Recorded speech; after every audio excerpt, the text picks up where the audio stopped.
Okay, so the first thing you're going to want to do is go to the App Store and type in VPN Proxy Master. I found this VPN app is very consistent and works pretty efficiently.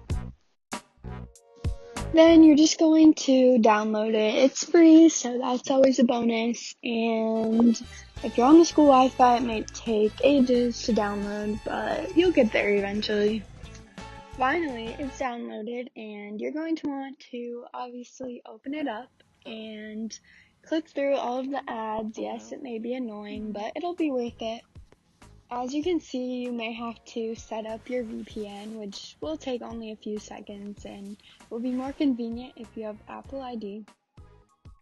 Make sure you're connected to the school Wi-Fi and you can connect to the VPN, and even if it says VPN unsuccessful, it's probably lying to you, and you can just click OK and it'll work. After all of this, you can open up whatever, Snapchat, Instagram, whatever the school blocks you from, and your VPN will make it so it works like usual.